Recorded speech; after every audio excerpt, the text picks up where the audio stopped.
ফাতেমা নবীর দেখার জন্য যখন আসলেন, আমার নবী আয়েশা সিদ্দিকার হুজরায় এবার আমার নবী ডাক দিয়ে কয়, ফাতেমা ঘরের দরজায় তাকায়া দেখো না কে এসেছে।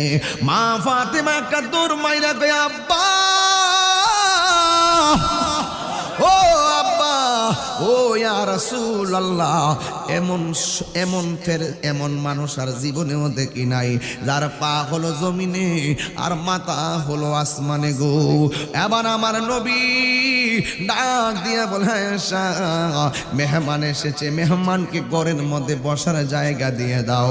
মা ফাতেমা ডাক দিয়ে বলে, নবী গো এই লোকটা কেডা গো?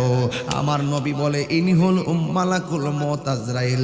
ইনি সন্তান থেকে বাবাকে কাইরা লইয়া যায়, বাবা থেকে সন্তানকে কাইরা লইয়া যায়। যেই মাত্র আমার নবী বলছে, ফাতেমা এত সন্তান থেকে বাবারে কাইরা লইয়া যায়, বাবা থেকে সন্তানকে কাইরা লইয়া যায়।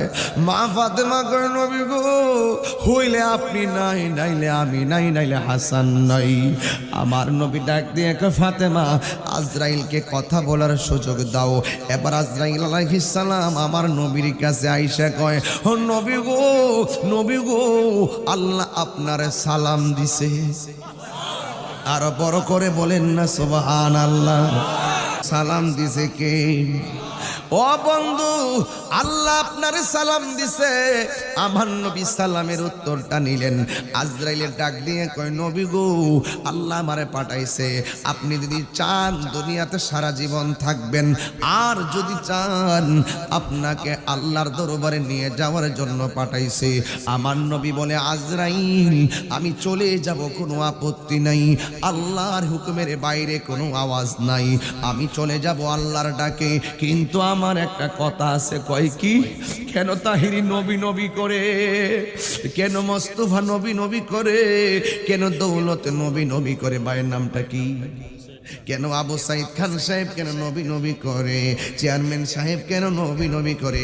আমার টিটু কেন আজকা ইসলামের ছায়া তুলে নবীর কালিমা পড়ার জন্য মাহফিলে হাজির হয়ে গেছে? বন্ধুরে, একটা সেকেন্ডের জন্য আমার নবী তোমারে বলে না। আমার নবী দুনিয়াতে আইসা কই, উম্মতি যাওয়ার সময় আজরাইল এমন একটা কথা কইছে, আজরাইল তুমি আমারে নিবা অসুবিধা নাই, কিন্তু তোমার লগে আমার একটা কথা আছে। কয় কি? কয় কিয়ামত পর্যন্ত যত উম্মত হবে আর আসবে আর যাবে, সকল উম্মতের জান কবজ করতে যত কষ্ট হবে গো, সব কষ্ট তুমি আমি নবীরে